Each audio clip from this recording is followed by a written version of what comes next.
Suyo sementara dengan Loi dan Lucas yang di-ban oleh tim Falcon. Wah, kalau kita lihat dari drafting phase-nya mereka udah sadar bahwa Lucas merupakan salah satu strategi yang dibawakan terus-menerus oleh RRQ Hoshi. Fleksibel yang dimiliki oleh dari Lucas itu sendiri ya karena dia bisa digunakan baik dari Dairon ataupun oleh Sutsujin. Dan itu yang mereka antisipasi banget sehingga mempersempit nih celah-celah agar nggak kena outdraft. Oke, tapi ada Joy Hilda yang terbuka. Nah itu dia, Jawheadnya udah keluar, Hilda Untuk enggak. Cecil. Dan Hildanya bisa diambil buat Yap. Dairon. Diputus ya berarti ya untuk kombonya, tapi gak ada combo yang cukup mematikan antara Joy dan juga Hilda. Early pressure level 2 dalam banget sama dua hero itu. Kalau mau ambil Hilda sekarang oke, tapi bisa di ban nanti untuk pilihan assassin. Mungkin seperti Hayabusa. Ya ini Hayabusa kayak good pick sih buat RRQ Hoshi ya. Hayabusa dulu ya. Mau Hayabusa atau Hilda dulu? Hilda sih. Hilda ya. Kayak kalau pilihan buat di jungle soalnya lumayan banyak ya, kayak masih ada Hanzo, masih ada Ling juga. Ya, tapi Hayabusa yang diambil untuk lompat ke belakang untuk cari Cecilian. Iya. Alright. Dan mungkin Hilda abis ini bisa di-ban sama tim Falcon itu sendiri ya. Karena kan pick keempat nanti akan menuju ke arah Kyoshi. Mungkin sekarang bisa ban lagi ke Glue, Cici. Standar ya? Standar ya. Oh enggak, tapi ternyata lebih ke Super Marco. Wow, Moskov yang hilang untuk kali ini membuat setidaknya pilihan-pilihan hero lain untuk di gold lane itu bisa lebih mudah ditangkap dibandingkan dengan Moskov dengan Spear of Mystery-nya yang menggagalkan inisiasi dari Hayabusa nantinya. Dan Hilda ya ini yang jadi patokan karena biasanya RRQ Hoshi yang selalu melakukan banning karena Hilda. Hilda Pove.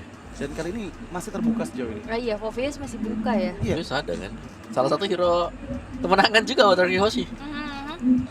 Atau bisa di-ban nanti di ban kelimanya. Ya, tapi banyak sih. Salah satu antara Ba- kita ada Fovius. Badang juga ada. Ah iya benar juga. Lumayan dilema. Soalnya Darren lagi lumayan spam badang. Ya lumayan banget. Dan Hilda yang di-ban memang. Ini entah ya. Aku datang dengan ekspektasi nggak ngeliat Hilda sebenarnya di Mobile Monster. Akhirnya. Tapi Hildanya banyak banget. Sebenarnya kalau ngeliat dari MPL kemarin, satu player yang menurut aku sukses membawakan draft dari Hilda tuh Onyx sih, Ryota ya. Ryota ya. Sisanya kayak ya jadi standback aja gitu. Tapi kalau di SPS Mobile Master kita lihat gimana Aran ya yang selalu berhasil Iya. Hildanya gitu. Tapi Bruno yang Ben. Ya lagi-lagi antisipasi ke arah Super Marco menghilangkan potensial pick yang memang bakal ngeganggu Sutsujin nantinya dengan hero-hero yang punya efek sisi di Golden. Iya. Super Marco inget ini juga nggak sih? Matrix kalau aku. Matrix ya. Heeh. Cuman Matrix susah buat escape ya sebenarnya kalau kena dengan Hayabusa juga. Kalau Brody, Brody sebenarnya oke. si Super Marco juga kan? Oh, Super Marco juga. Dua opsi lah. Dan Brody bagus buat lawan Hayabusa, tapi untuk landingnya nih lawan Iya. Arin itu Iya. masalah. Dan juga terlalu out of meta ya sekarang ya. Kita belum lihat tadi ya Brody muncul di Belum.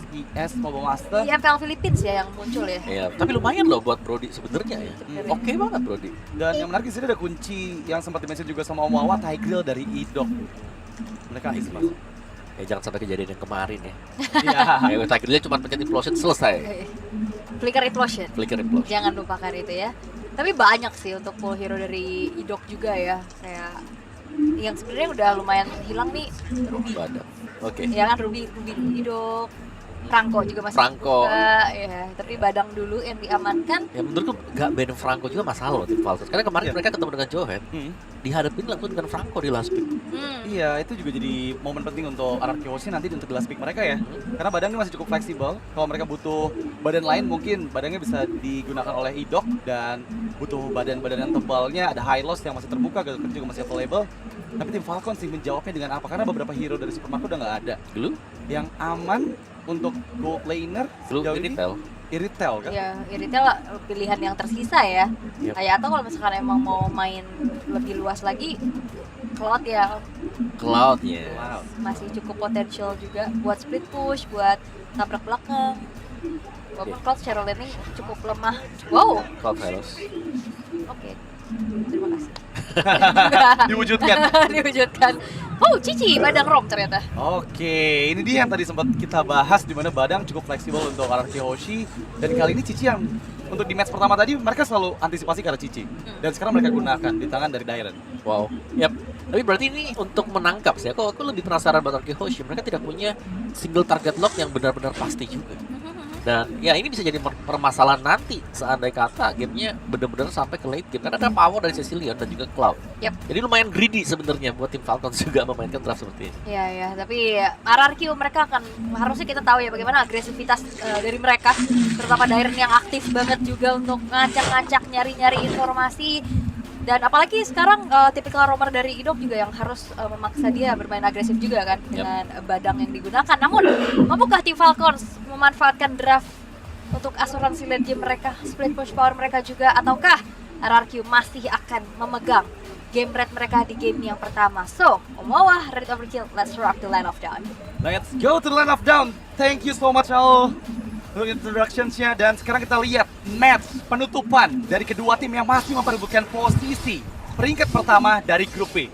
Akankah game rate dari RRQ Hoshi dihancurkan atau justru RRQ Hoshi lah yang bisa mempertahankan keadaan? Tapi kali ini lihat gimana Idok bermain dengan sangat agresif, men-trigger retributions dari KLTC, dan itu membeli waktu cukup banyak sih. Dan lihat di sisi lain Om, Sujin yang mengambil orange buff milik KLTC. Oh ini aku suka banget sih, RRQ Hoshi mereka menunjukkan sesuatu yang sangat bagus, dimana memang ya kalau lawan menggunakan Jawhead, orange buff pasti dicepetin.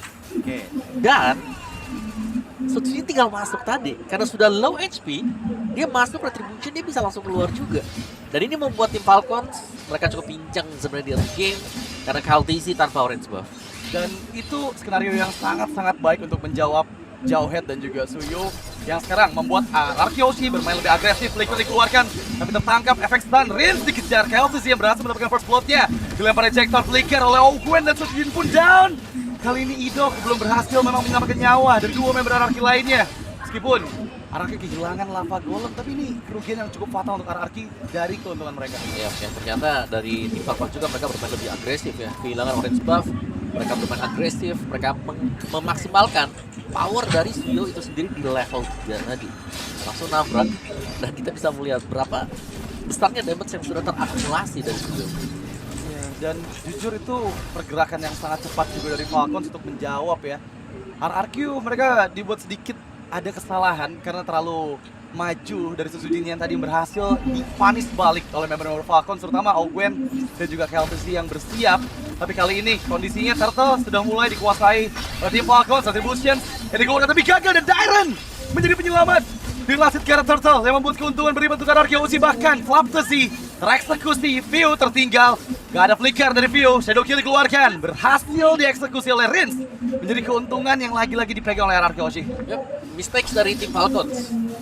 Retribution yang terlalu cepat tadi dipergunakan oleh KLTC mungkin ya, dikarenakan dorongan dari Fishbreak juga tadi yang terjadi, sehingga sedikit panik dari KLTC untuk menekan tombol Retribution. Dan tim Falcons mereka kembali tertinggal, jadi sama-sama saling balas-membalas satu sama lain. Dan tempo permainan ini belum pelan, masih cepat juga sebenarnya. Karena kita jarang melihat dari Regen PH, ini sudah harus kontes di early dengan point kill ya, totalnya sudah 4 sekarang di range 3. Benar-benar, dan ini mungkin adaptasi yang dilakukan oleh Falcons ya, berhadapan dengan RRQ Hoshi yang biasanya early game mereka nggak terlalu agresif. Tapi mulai di menit ke-7, ke-8 sebelum lawan pertama muncul, mereka udah mulai tuh memegang tempo permainannya. Dan kali ini memang pergerakan dari Idok yang nggak diduga-duga membuat Ogwen agak sedikit panik di sana meskipun mendapatkan poin pick pertama karena Ogwen, tapi Idok pun tereksekusi. Rinse mengagalkan reward manipulations-nya. KLTC terpaksa harus bermain jauh lebih aman karena Toy terlihat datang dari kejauhan. View yang harus diwaspadai sekarang karena dia selalu nempel dengan taratnya, tidak ingin terlalu maju juga. Dan Super Marco sementara waktu hanya kan berusaha untuk mendapatkan stack demi stack ya. Wah, ini masalahnya Super Marco juga nggak selamat. Lihat gimana Sujin bahkan bisa mendapatkan Super Marco yang tadi udah kehabisan langkah untuk mengeluarkan Battle Mirror Image. Ini menjadi keuntungan yang berlipat ganda untuk RRQ Hoshi karena lagi-lagi space buat Toy mendapatkan free farm, apalagi Idok sama Rin sekarang megangin juga untuk di belakang atau tarik top lane. Wow, tapi View langsung bad fist berusaha untuk menabrak ya. Dan di area top akan bisa di defense untuk last catapult-nya diberikan kepada View. Ternyata Super Marco agak sedikit terlambat. Takliklo tidak ada masalah juga, Flaptisi mengambil area mid dan kita akan melihat level 5 jungler akan clear di XP lane. Ya udah waktunya nih. Wah, tapi ini Idok nggak ketahuan sama sekali oleh View. Kita terekspos sedikit, masih menunggu momentum, dan ternyata KLTC yang menyadari keberadaan dari Idok membuka Glorious Pathways. Sujin yang dituju dengan efek stun, Unstoppable Force dikeluarkan. Sujin masih bisa menghindar, tapi Retributions yang belum connect memang, tapi dapatkan live view untuk turtle kedua. Penyelamatan yang begitu bilang dari sang mid laner tim Falcons berhasil mendapatkan objektif turtle-nya. Yap, turtle pertama, turtle kedua bukan jungler yang dapetin, tapi EXP dan juga mid laner. Dan kali ini ya, memang tempo permainan agak pelan, tapi kalau kita lihat Super Marco-nya, ini harus bisa juga di pick off, karena dua late game insurance bagi tim Falcons ini akan sangat berbahaya di mid game. Dan sejauh ini ya, View juga sudah bermain dengan cukup baik. Dia hanya sekali terpick off, udah dia main di belakang terus, tidak ingin membiarkan posisinya juga terlihat dengan pemain-pemain RRQ. Iya, tapi masalahnya sekarang gimana caranya RRQ membongkar rotasi bermain bertahan dari tim Falcons. Sekarang mereka udah bergerak secara aman banget. Tapi kali ini nggak dengan Idok yang datang secara tiba-tiba flicker dikeluarkan. Tertangkap Curtis, Call View dan juga Faptesi. Masih berhasil menahan semua damage yang diterima. Dan bahkan di bagian lain, ada Zaman Force yang diaktifkan oleh Toy memukul mundur Super Marco. Selesai dengan beberapa hit ke arah outer turretnya. Dan ini bisa saja untuk terus mendorong dari RRQ terutama di bagian tengah karena Susujin bersiap. 1v2 terlihat backupan pun datang Dairen dan juga Rin yang mendorong mundur. Tapi Quad Shadow yang begitu beresiko hampir saja bisa dilempar oleh Ejector. Iya, tapi masih berhasil untuk mendapatkan Lito Wanderer. So it's okay. Tapi, top lane-nya lihat Super Marco-nya di-push ternyata.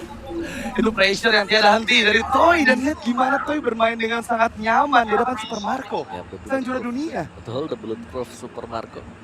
Yang ternyata berhasil didesak mundur juga, bahkan harus kehilangan ya. Untuk turret yang dijaga oleh dia juga. Sementara tugas di late game sih yang aku takutnya menaruh Hoshi, karena mereka nggak punya akses nanti untuk menuju ke field. Sekarang mereka masih punya Idok, masih bisa sembunyi dalam rumput. Tapi late game pasti beda cerita. Ya aku ngeliatnya bisa tetap naruh harapan ke arah Susujin sih. Ngeliat dia kondisi masih aman banget ya dengan 2 point kill dan dari segi gold lead juga semua member RRQ Hoshi ada di atas dari tim Falcons. Tapi kondisinya akan segera berubah pastinya di turtle yang ketiga. Setup seperti apa yang akan dilakukan karena konsulta yang dilakukan oleh tim Falcons. Di bagian tengah, Owen masih menunggu momentum. Dairen yang terekspos, Ejector dikeluarkan. Rumah Vision yang berhasil memberikan cover dan bahkan Faptesi dan Kelsey down. Lihat gimana Susujin menggunakan shadow kill di timing yang tepat, memukul mundur Super Marco. Dan kali ini turtle ketiga milik RRQ. Ya pasti jatuh ke tangan RRQ karena Kaltizi yang tumbang juga dan nice play tadi. RRQ Hoshi berhasil untuk menangkan tim fight yang sangat rapuh. Wah, tapi Ejector itu bagus banget meskipun Rin tereksekusi. Tapi RRQ nggak tinggal diam, mereka mencoba mencari pertukaran dengan Super Marco yang ditangkap dengan fist break. Untuk yang masih ada Battle Mirror Image. Tapi nggak hanya kerugian itu saja karena mereka pun kehilangan alternatif mid lane. Yap. Banyak ya, dan targeting dari Ogwen juga untuk melempar satu hero. Ini belum bisa langsung dipastikan tumbang. Dan itu jadi PR untuk tim Falcons lagi kan Ejector. Oke, menghindari fast strike, tapi lihat gimana Susujin. Shadow kill yang tepat dikeluarkan setelah menghindari Quad Shadow yang menekan bagian belakang. Kelsey yang dikejar dan Kelsey pun down untuk kedua kalinya. Dairen yang berhasil menyelamatkan momentum dari Susujin yang kehilangan Quad Shadow tadi. Yap. Semuanya habis satu dari satu tim Falcons. Mereka sudah berhasil untuk dipukul mundur oleh RRQ Hoshi dan lambat laun. Jungle mereka juga diinvasi. Kali ini RRQ Hoshi pegang kendali sangat dalam. Wah, dan bahkan Faptesi nggak dikasih escape. The God itself langsung dimakan bulat-bulat oleh RRQ Hoshi. Dan sekarang lihat gimana, seperti yang tadi kita bahas, tempo permainan RRQ Hoshi meningkat di menit ke-8. Dan lihat, gold lead mereka hampir menyentuh 5.000. Ini terlihat di awal pelan ya. Dengan ya, kill point juga nggak jauh banget, belum sampai ke double digit. Tapi mereka sudah berhasil untuk menguasai bagian bawah. Mitar juga sudah pecah ini buat tim Falcons yang berarti lebih sulit lagi untuk Vision mereka menjaga buff demi buff. Dan kita jangan lupakan greedy draft dari tim Falcons dengan menggunakan Sicilian bersama dengan Cloud. Ini mereka butuh waktu loh buat bisa jadi juga. Iya, dan itu yang lagi-lagi diuntungkan dari draft yang dibawakan oleh Coach Cascade ya. Karena mereka menghilangkan Moskov, menghilangkan Bruno juga dari di akhir, serta Granger yang nggak ada dalam pilihan. Ini membuat dua late game insurance dari tim Falcons benar-benar dibuat kerepotan karena mid game-nya udah mulai diacak-acak oleh RRQ Hoshi. Ya, nanti sih dominant size juga. Dan Toy-nya terlihat akan sangat bebas sekali sih kalau buat Toy. Ini kita juga belum melihat siapa yang bisa nangkap Toy dari sisi tim Falcons. Karena di sini percaya diri banget ya, nggak bawa prefect. Ya, mungkin pakai flicker juga bisa sebenarnya buat dari Unstoppable Force ya. Karena Ogwen dari tadi juga targetnya ini yang ada di depan, bukan yang ada di bagian belakang. Oke. Lord, yang pertama setup dilakukan, RRQ Hoshi bersiap. Yang perlu kita waspadai adalah pergerakan dari Idok yang masih bersembunyi. Belum diketahui oleh member-member dari tim Falcons lainnya. Dan sepertinya mereka merelakan saja untuk logam pertama. sambil menunggu untuk Super Marco mendapatkan semua farm di bagian bawah. Ya, tapi bakal lama untuk Super Marco kalau mau dapetin itemnya. Jadi ini bisa lebih jauh lagi sebenarnya buat Arki Hoshi bisa leading. Karena mereka dapetin Lordnya, mereka bakal dapetin juga Inor atau Turret semuanya dari tim Falcon. Dan bahkan yang di bagian bawah ya, Sutsujin akan bisa keep farming terus-terusan ya. Ini lebih ke membiarkannya. Kalau dari sisi tim Falcon, Super Marco-nya harus jadi banget. Masalahnya dikasih waktu tersebut gak tuh sama Arkeoshi yang sekarang memang mereka bermain dengan sangat-sangat agresif. Temponya meningkat setelah di menit 7, 8 tadi. Bahkan kali ini Gwen tertinggal Tabrak. sedikit menghindar dengan dia conceal play dan untungnya masih bisa diselamatkan. Tapi kalau masih ada di tangan RRQ karena sekarang Lord mendekat di bawah dari tim Falcons Philippines. Yap, dan Sutsujin punya BOD. Damage seharusnya sudah cukup, lebih daripada cukup buat RRQ Hoshi. Siap untuk menyerang dari 3 wave yang berbeda. Holy Defense memang telah di-trigger, tapi Reward Patience dari Rins yang langsung mengunci Kyle Tesi pun di dalam kotak kematian. Sutsujin masuk lagi di belakang, Shadowkin dikeluarkan, Sutsujin mencoba menceritakan kedua, Super Marco bisa diselamatkan, tapi enggak dengan Club Tesi yang tertinggal sendirian. Kali ini kehilangan Indok memang, tapi dengan 4 player yang tersisa mereka masih coba untuk mendapatkan 2 best studentnya. Sutsujin menggocek dengan buat Shadow, masih cukup aman untuk menghindar menjauh dari jangkauan Kyle Tesi. Dan sekarang mereka siap menuju ke arah bagian atas. Toei membuka saman force dan View yang dituju, tapi Keltos tertangkap. 3 member hilang dari tim Falcons Philippines. RRQ Hoshi berada di atas langit. Mereka siap untuk menangkap siapapun, bahkan Super Marco yang hampir saja dieksekusi. Satu timing yang tepat dari Shadow Kill yang dikeluarkan Sutsujin. Yap, masih bisa tapi gamenya belum end. Masih akan ditahan oleh tim Falcons, tapi kita bisa melihat ya, best start yang hilang. Pertanda tim Falcons mereka sudah sangat melemah untuk bisa keluar dari area base. Apalagi dengan perbedaan gold yang sangat jauh, yang kalau kita lihat juga goldnya semuanya leading dipegang oleh RRQ Hoshi. Bahkan, waduh, daerah. Wah, Duitnya banyak banget ya, 3.200 leading. Dan itu Baptizi masalahnya. Hylos yang memang bisa dipegang banget dengan Cici. betul. Dan lagi-lagi kita lihat gimana inisiasi yang dilakukan oleh RRQ Hoshi dan masuk ke Sutsujin di bagian belakang. Direct double kill. Mencari target ketiga karena Keltos pun hilang. Menyisakan 2 member saya dari tim Falcons. RRQ Hoshi mengajak-ngajak roster juara dunia. Bahkan kali ini mereka bisa melakukan one side push-nya karena hanya ada View dan juga Gwen. 2 member terakhir dari Falcons Philippines yang seperti yang gak bisa bertahan karena Sutsujin lagi-lagi the mercenary masuk lini belakang Gwen dan 12 menit yang dibutuhkan untuk RRQ.